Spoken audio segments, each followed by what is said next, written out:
Здравствуйте, в эфире «Настоящее время». С вами Наташа Моздовая. Главное в программе сегодня. Во Франции продолжается спецоперация. Американские сатирики шокированы убийством французских коллег. Кому на Руси сидеть за рулем? Комментарий Виктора Шендеровича. Сначала новости от коллег в Праге. Сергей? Спасибо, Наташа. События дня в настоящем времени из Праги. Я Сергей Дорофеев. Здравствуйте. Во Франции снова нападение и снова стрельба. С утра в предместьях французской столицы полиция проводит спецоперацию по задержанию подозреваемых в бойне, устроенной в редакции журнала «Шарли Эбдо». Это два брата. После автомобильной погони, сопровождавшейся стрельбой, их блокировали в промышленном здании. Им удалось захватить заложников или заложника. Разные источники передают разную информацию. Сообщается, что в ходе переговоров с полицией братья заявили, что готовы умереть мучениками. В зоне операции отключили мобильную связь. Над районом баражируют полицейские вертолеты. И сегодня к французам вновь обратился Франсуа Олланд. Президент отмечает, что атак было бы больше. В последнее время спецслужбы предотвратили несколько нападений. За последние 10 лет наша страна неоднократно становилась жертвой террористической агрессии. Мы знали, что в последние несколько месяцев были попытки нападений, которые были предотвращены. Премьер-министру и министру внутренних дел известно о нескольких таких попытках. Я не располагаю конкретными цифрами, но было несколько попыток, которые, к счастью, не удались. Однако были и те, которые все же произошли. И новое ЧП в Париже. Вооруженный мужчина взял заложника возле магазина кошерных продуктов на востоке столицы. Агентство «Франс Пресс» сообщает минимум о 5 заложниках, среди них женщины и дети. Официально не подтверждено, связан ли этот инцидент со спецоперацией по задержанию подозреваемых в нападении на Шарли Эбдо. Есть информация, что преступником может быть человек, застреливший накануне сотрудницу полиции в городе Монруж под Парижем.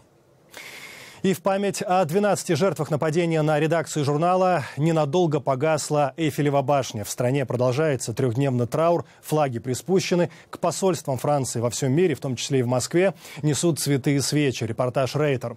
Екатерина Бучнева. В ночь на пятницу главный символ Парижа на 5 минут погрузился во тьму. Огни Эйфелевой башни погасли в память о погибших при нападении на редакцию сатирического журнала «Шарли Эбдо», известного острыми карикатурами на политических и религиозных лидеров. Жертвами атаки стали 12 человек, в том числе выдающиеся французские карикатуристы и журналисты. В знак солидарности с ними к посольствам Франции во всем мире несут цветы и свечи. В Москве почтить память сотрудников «Шарли Эбдо» пришли десятки человек. Я журналист, поэтому я здесь. Я знал 2 из них, рассказывает Мак Крипен, шеф бюро «Радио Франс» в Москве. И для нас важно продолжать защищать свободу слова. Убивать людей на спиной. И как произошло с Маск и так далее. Против людей, которые имеют просто карандаш. Это просто позор. Атаку на Шарли Эбдо называют нападением на свободу слова. И в знак того, что преступникам не удалось убить ее, 14 января в печать выйдет 1 миллион экземпляров следующего номера сатирического еженедельника. Это почти в 17 раз больше обычного тиража. Могут ли выйти атаки за границы Франции? Какова угроза распространения радикальных настроений на другие государства? Мой коллега Александр Касаткин взял интервью у политолога Александра Муринсона. Александр, сейчас во Франции радикальные исламисты стали угрозой номер 1. Многие страны Европы также считают эту угрозу весьма существенной.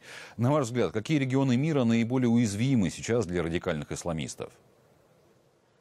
На мой взгляд, Великобритания, где есть много центров различных мусульманских, где есть разные, так сказать, уровни, можно сказать, такой джихадистской агитации. Ну, конечно, нельзя, так сказать, не упомянуть то, что происходит с Боко Харам в Нигерии. Несколько тысяч людей было изгнано из одного небольшого города. Уже не говоря о том, что происходит события в Ливии, о том, что происходит в Тунисе, о том, что происходит в Египте, то есть в регионе, так сказать, в Магребе, в Северной Африке. Так сказать, это никогда не являлось какой-то новостью, что там есть много органов, и политические партии есть, и более такие, так сказать, теневые организации, которые распространяют идеи радикального ислама. Не говоря о том, что произошло недавно в Австралии, мы слышали нападение в киберкафе, там, в интернетном кафе. А говоря о других регионах, конечно, надо сказать, Юго-Восточной Азии, то есть в Индонезии, на Филиппинах, есть много небольших группировок, которые, так сказать, явно они являются как бы филиалами Аль-Каиды, которые тоже, так сказать, могут себя проявить. Мы помним взрывы на Гоа. Это тоже является частью как бы этого такого всемирного, так сказать, интернационала, мусульманского интернационала. Александр, как, на ваш взгляд, проникает радикальный исламизм в сознание западных мусульман? Почему он так популярен в кругах молодых людей, выросших в среде демократических ценностей и соблюдения прав человека? Ну, во-первых, надо сказать, что ИГИЛ, чем он отличается, особенно это, естественно, привлекает всех внимание тех, кто занимается вопросами ислама. Чем отличается, например, ИГИЛ от, так сказать, от Аль-Каиды? Аль-Каида – это организация уже, так сказать, уходящего поколения. То есть это чисто есть некий такой даже как бы разрыв поколений или смена поколений в среде джихадистов, потому что ИГИЛ себя проявил как организация, которая способна очень быстро достичь сердца и умы, так сказать, молодежи. Почему? Потому что, во-первых, естественно, мы знаем, они используют очень активно современные методы социальных сетей, такие как YouTube, такие как Facebook, такие как Twitter, такие как Instagram, потому что это, так сказать, является нормальным для молодежи, так сказать, следовать за новостями, получать информацию, обмениваться информацией со своими друзьями или единомышленниками через эти, так сказать, социальные сети. И ИГИЛ превосходно использует это. Это говорит о том, что те, кто этим занимается, сам является, наверное, молодым человеком или группой молодых людей, которые понимают, насколько сильно они и как быстро они могут, так сказать, влиять на массы, по крайней мере, на умы тысяч людей, молодых людей, которые живут, например, во Франции или в Великобритании, или в Германии, или в Австрии. Помимо этого, да, интересно, что ИГИЛ даже использует видеоигры, то есть они берут самые популярные видеоигры, которые молодежь сейчас, так сказать, увлекается, и они видоизменяют их, они включают, например, неких участников или аватаров этих игр.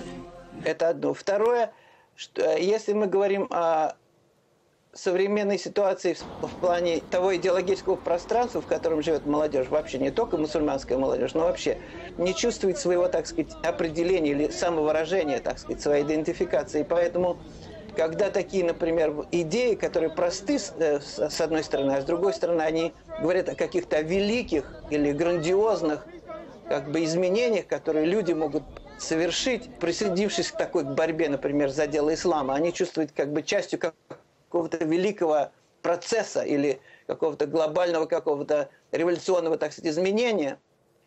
События во Франции – главная тема, и в Соединенных Штатах сегодня Вашингтон обещает Парижу помощь. Коллеги, продолжайте.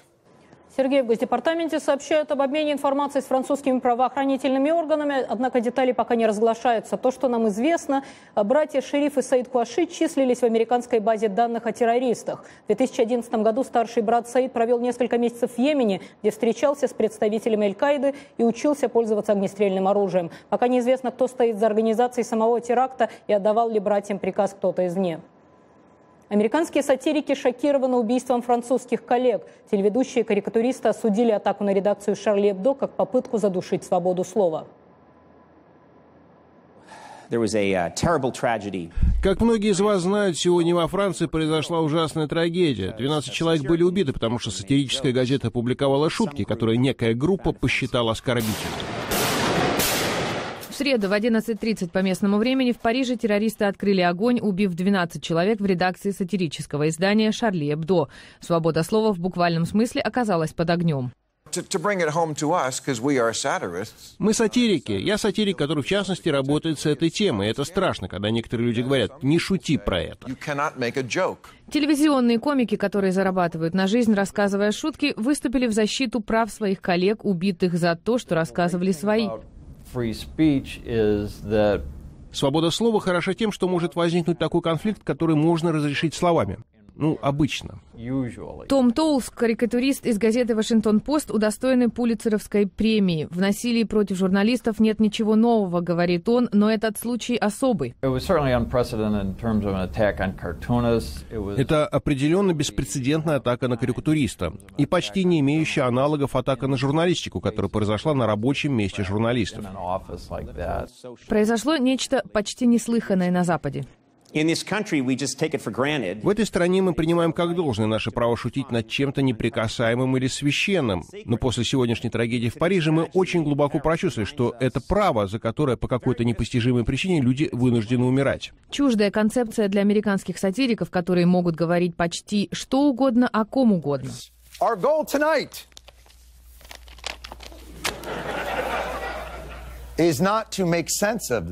Наша цель не в том, чтобы искать в этом логику, потому что логики здесь нет.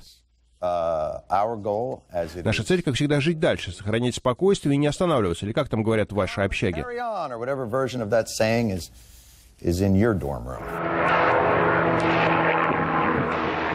Так они и делают, продолжают работу. Редактор «Шарли Эбдо», убитый в результате нападения, как-то сказал, что он скорее умрет, чем прекратит свою деятельность.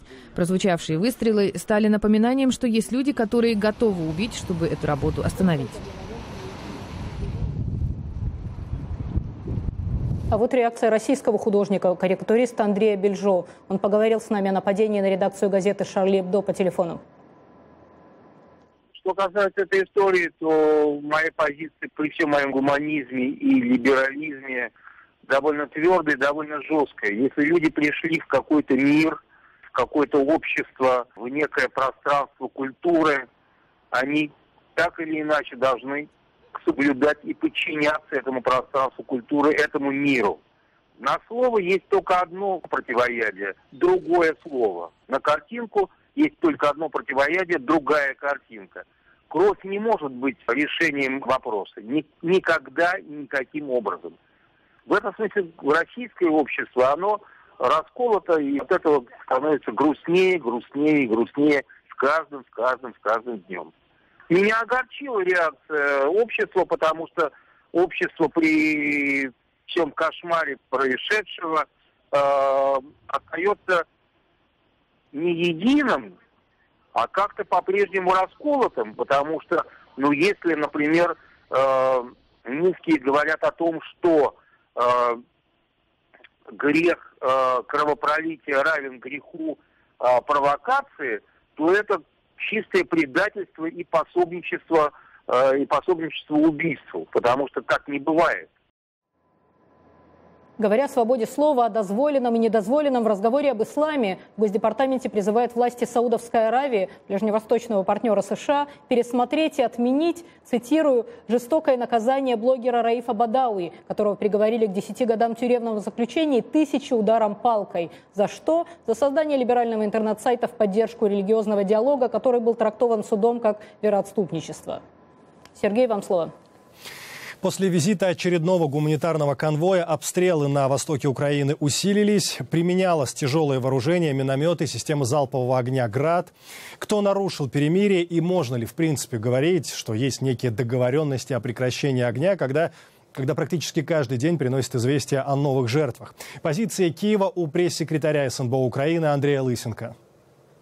Мы уже заметили тенденцию, пока прибывает этот конвой, сразу же возобновляют обстрелы украинских позиций. Из оперативных историй знаем, что именно этими гуманитарными, так называемыми, колоннами завозят и боеприпасы, и продовольствие, и снаряжение именно для боевиков. Соблюдение режима прекращения огня украинскими военными поддерживается. Единственное, что мы делаем, мы отвечаем, если это удары наносятся по позициям украинских военных. Такая активность будет наблюдаться на протяжении нескольких дней. Потом она снова будет спадать до следующего гуманитарного конвоя. Поэтому говорить о каком-то полномасштабном подготовке к наступлению еще не приходится. У них нету столько сил, чтобы можно было наступать. И позиция второй стороны. В течение всего дня мы пытались связаться с различными должностными лицами из так называемой Донецкой Народной Республики относительно интенсификации обстрелов. Комментарии получили буквально за несколько минут до эфира. Министра иностранных дел самопровозглашенной ДНР Александра Кофмана мы спросили, кто нарушил перемирие, и попросили чиновника прокомментировать заявление Андрея Лысенко, что гумконвои перевозят оружие и снаряжение для боевиков. Понимаете, на мой взгляд, перемирие можно нарушить один раз. После этого начинаются полномасштабные боевые действия. Вот сейчас в отношении нас продолжаются полномасштабные боевые действия. Вот сейчас идут постоянные обстрелы города с разных сторон. Поэтому говорить о нарушении перемирия уже не приходится. Украина возобновила военные действия. ОБСЕ проверяет каждую машину из конвоя, заходящую на территорию Донецкой Народной Республики. Соответственно, возникает коллизия. Либо ОБСЕ скрывает наличие там вооружения, тем самым, по мнению Лысенко, должна стать пособником террористов, да? Либо лжет господин Лысенко. Это «Настоящее время». Мы продолжаем. Идеи урегулирования кризиса в Украине предлагают не только политики, но и миллиардеры. Наташа, ждем подробностей. Джордж Сорос, один из наиболее политически активных миллиардеров, выступил с предложением к западным странам переключиться с санкций против России на помощь Украине в размере ни много ни мало 50 миллиардов долларов. По мнению американского филантропа, Европа относится к Украине просто как к очередному государству, которому нужна финансовая помощь, не осознавая, что кризис представляет реальную опасность для выживания Евросоюза. Готов ли Запад предоставить такие деньги? Идею Сороса мы попросили прокомментировать экономиста Сергея Алексашенко. Согласен ли я с оценкой Сороса, что 50 миллиардов долларов могут спасти Украину или оказать ей реальную помощь? Я думаю, что да. Я думаю, что разговоры о том, что выделить Украине 1 миллиард, 2 миллиарда, 5 миллиардов, и это, конечно, сегодня вряд ли сыграет существенную роль, потому что проблема Украины гораздо существеннее, и для Украины нужен полномасштабный план, рассчитанный на 3-4 года, при жестком участии западных финансовых организаций в реализации реформ. И Украина должна понимать, что под эти реформы есть существенная финансовая поддержка. Я думаю, что оценка Сороса, она, конечно, такая больше интуитивная, но порядок цифр, он, наверное, примерно такой. Второе, готов ли Запад? Ну, по состоянию на весну прошлого года, когда МВФ принимал решение о 17-миллиардном кредите, то сумма называлась там 35 миллиардов, 17 миллиардов от МВФ и 18 миллиардов от частных, от правительств и международных организаций типа Европейского Союза. Поэтому сумма была близка, но прошел год, за это время на Украину совершена агрессия со стороны России. И, конечно, проблемы Украины, они резко утяжелились, и сегодня, наверное, нужно говорить о новом пакете помощи. И пока, мне кажется, Запад к этому еще не готов. Но если все-таки продолжит спекулировать, как на подобную западную помощь, если бы ее оказали, может отреагировать Россия? Я бы не стал говорить о том, что западная помощь Украине каким-то образом может повлиять на поведение России. Россия не собирается помогать Украине экономически. Россия собирается, наоборот, давить на Украину со стороны газовых цен и со стороны строительства газопровода в обход Украины, то есть создавать Украине как можно большее количество экономических проблем, вводя ограничения на импорт украинских товаров. Поэтому вот сказать, что Россия играет вместе с мировым сообществом для того, чтобы украинская экономика восстановилась и была процветающей, этого невозможно. Может ли западная экономическая помощь остановить российскую политическую агрессию? Думаю, что тоже нет. Россия преследует свои цели, которые на сегодня не совпадают с целями Запада. И поэтому любая экономическая помощь Украине, она будет расцениваться Россией как удар против нее. Трансвеститам, игроманам, мазохистам запретили водить машину в России. Подробности у наших коллег в Праге. Сергей? Да, правительство страны утвердило перечень медицинских ограничений для водителей. Также за руль нельзя садиться гражданам с расстройствами привычек, половой идентификации и сексуальных предпочтений. Принятые ограничения, как говорится в справке к постановлению, направлены на снижение смертности в ДТП. Насколько такие запреты важны сейчас, когда рубль лихорадит, когда цены растут и у границ страны гибнут люди? Кому на Руси сидеть за рулем? Мы спросили у писателя Виктора Шендеровича. Раньше я полагал, что те недлинные слова, которыми характеризуют плохих водителей, что это все-таки метафора. Но, видимо, в Государственной Думе решили, что это не так.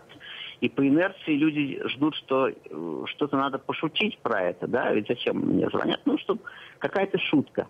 А это тот случай, когда невозможно перешутить реальность. Потому что само по себе это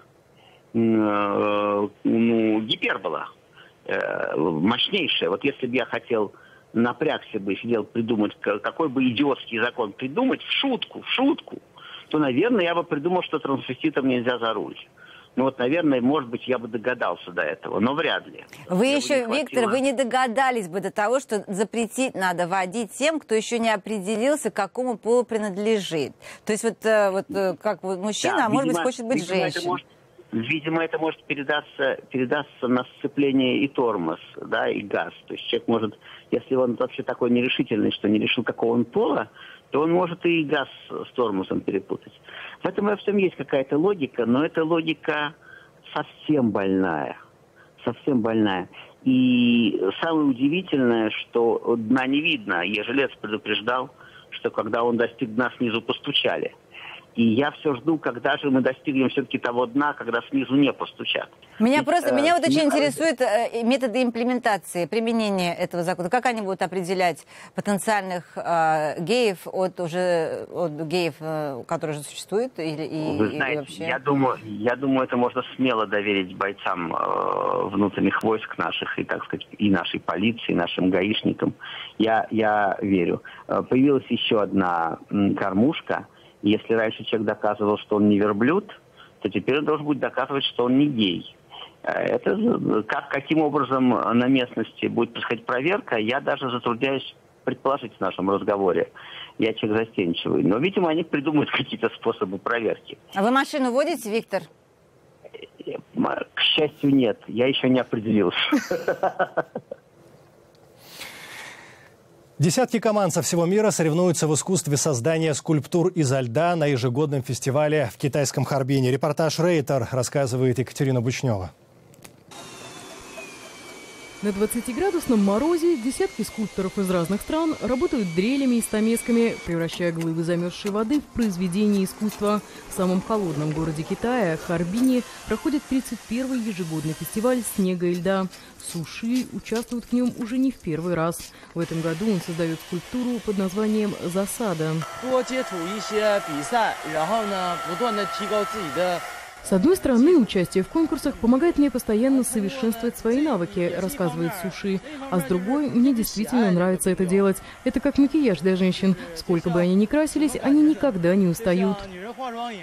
В фестивале участвуют скульпторы из России, Монголии, Южной Кореи и Китая. Материал для своих творений они берут из местной реки. На создание скульптуры у каждой команды 2 дня. Выиграть приз не самое главное, говорит Као Гуанжан.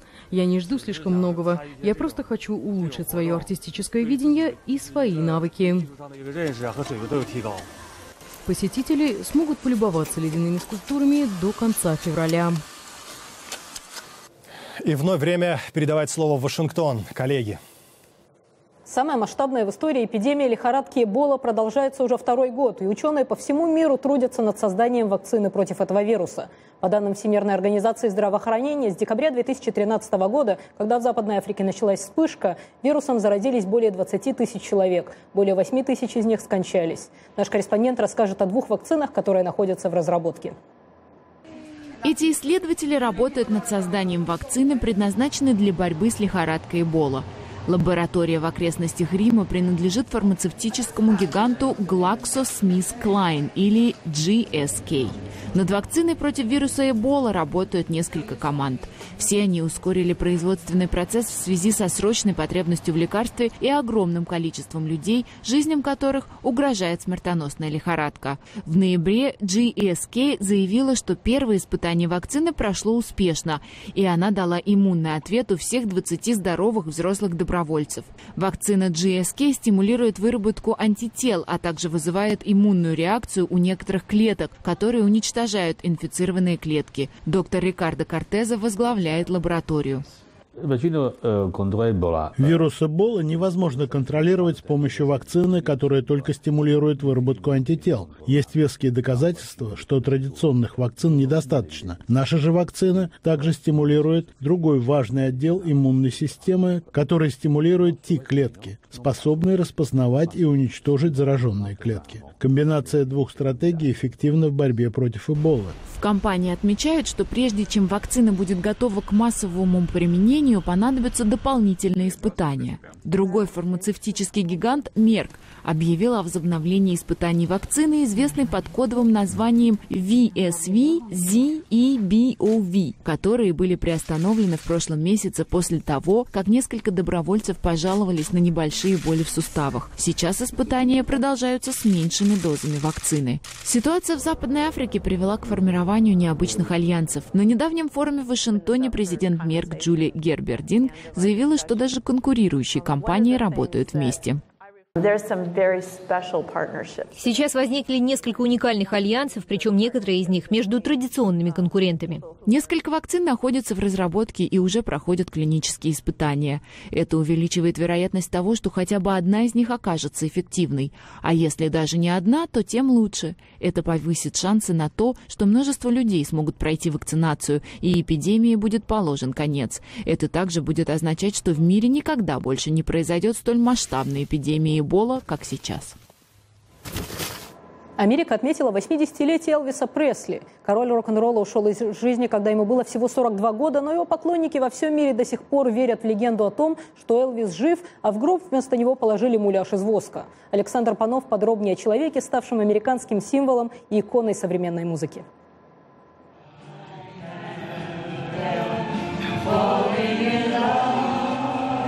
Поклонницы Элвиса не могут себе помочь. Они по-прежнему любят его. Главные торжества по случаю 80-летия короля рок-н-ролла проходят в эти дни в двух точках Америки. В поместье Грейсленд в городе Мемфис, штат Теннесси, и в городке Тьюпело в штате Миссисипи, где 8 января 1935 года в семье выходцев из Ирландии Вернона и Глэдис Пресли родился Элвис Арон Пресли. Неважно, откуда вы родом, из Японии, Англии, Австралии, этот парень собрал людей со всех концов нашей планеты в одно место Грейсленд, чтобы здесь отдать дань уважения его жизни и его музыке. Элвис повлиял на жизнь огромного числа людей, представляющих все новое и новое поколение. Я думаю, это будет длиться бесконечно. Пресли занесен в Книгу рекордов Гиннесса как артист, выпустивший наибольшее число альбомов — 97, ставших хитами. Всего в его творчестве 150 альбомов. Суммарный тираж его пластинок превышает 1 миллиард копий. Как сказал его знаменитый фанат, создатель не менее легендарной группы Битлз Джон Леннон, король может быть только один. Норвежец Кеннет Олссон приехал в городок Тьюпело, к дому, где родился Элвис, в 18-й раз. Все стремятся побывать в Грейсленде, но вы просто обязаны посетить Тьюпело, потому что все началось именно здесь. Детство Элвиса, его отношения с матерью — это фантастическая история, повлиявшая на всю его жизнь. В зените славы неожиданно Элвис снял голубые замшевые ботинки, покинул отель разбитых сердец, где миллионы фанаток повторяли как мантру «Люби меня нежно», и отправился служить в армию, без всяких привилегий, как самый обычный американец. Еще более удивительным оказался его визит в Белый дом 21 декабря 1970 года. На встрече с президентом Никсоном Пресли предложил использовать его в качестве агента ФБР по особым поручениям. Еще одно свидетельство патриотизма короля рок-н-ролла.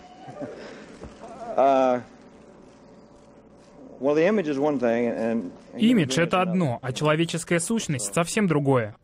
К 80-летию Элвиса в его поместье Грейсленд, где ежегодно отмечается 600 тысяч посетителей, был проведен аукцион. Около 70 предметов, связанных с именем Пресли. На продажу выставлены 2 личных реактивных самолета, на которых певец путешествовал по миру. Лиза Мари, названная в честь дочки, и Hound Dog 2 в честь знаменитого хита.